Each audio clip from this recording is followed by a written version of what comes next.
Itu sebabnya saya hari ini saya sukalah nak bercadangkan kepada kerajaan. Kembalilah kepada apa yang dilaksanakan oleh Kerajaan Barisan Nasional dulu. Kita dah cakap lama dah. Ada sebab kenapa mulai 1 hari bulan Disember tahun 2014 Kerajaan Datuk Seri Najib mengambil keputusan untuk menghentikan subsidi dalam bentuk bahan bakar RON95, diesel dan LPG. Kerana pada ketika itu, saya nak beritahu dengan tuan-tuan, kos untuk subsidi RON95, diesel dan LPG ialah 22.34 bilion. Pada ketika itu, sekarang ni, kalau ikut pernyataan PMX tadi, dia sudah jadi 81 bilion lebih dalam bentuk subsidi. Tapi tak semualah. Dia ada pecahan-pecahan yang saya akan ulas pada malam ni. Umpamanya saya selalu kalau dulu yang menikmati subsidi RON95 diesel ini 70% the M40 dan the top 20. Mana datang logiknya saya saudara. Orang kaya ni kita subsidi lebih berbanding dengan the B40 yang betul-betul memerlukan. Tetapi itulah realitinya. Saya pun hairan macam mana dalam keadaan kita dah tarik balik semua subsidi 1 Disember 2014. Tiba-tiba hari ini kita dapat tahu bahawa kadar subsidi yang kita subsidi dalam bentuk, saya contohlah yang paling ketara sangat ialah RON95 dan diesel. Amat dahsyat. Kalau dulu pada bulan Jun tahun 2014 subsidi untuk RON95 di Malaysia hanya 68 sen 1 liter. Itu pun kita tarik balik tuan-tuan. Kerana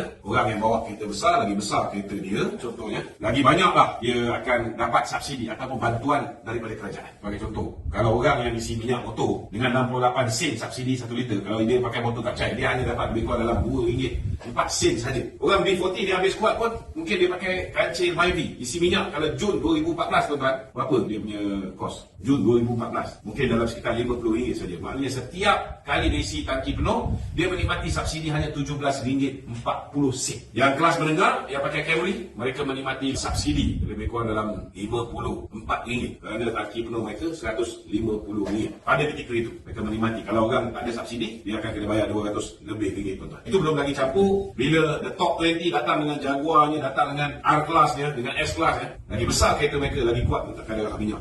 Dan kerajaan terpaksa membiayai kos untuk menanggung si kaya pada ketika itu. Itu sebab kita mengambil keputusan, kita tarik balik subsidi minyak mulai 1 Disember 2014. Cuma hari ini saya dapat tahu angka subsidi yang kita subsidi rakyat dalam bentuk RON95 dan diesel ini amat mengejutkan tuan-tuan. Saudara, saya nak beritahu hari ini Kerajaan Datuk Seri Anwar mewarisi kerajaan dengan hutang 1.5 trilion. Hutang ni tuan-tuan nak kena bayar balik. Setiap tahun kita kena belanjakan lebih kurang 41.3 bilion ringgit tahun lepas 2022. 41.3 bilion nak kena bayar hutang, dan maknanya bayar pokok termasuk dengan interest untuk 1.5 trilion. Kos pembelian subsidi untuk tahun 2022 saja saudara 67.4 bilion. Ini 2 kali ganda lagi banyak daripada tahun 2008 dulu. 2 kali ganda lebih banyak. Kos subsidi bahan api tuan-tuan. Sebenarnya 2014 pun jumlahnya 1/3 lebih kurang daripada apa yang dibelanjakan tahun lepas, 67.4 bilion. Kemudian kos subsidi bahan api. Bahan api ni kena faham kos subsidi ni ada banyak. Bahan api saja, petrol, diesel,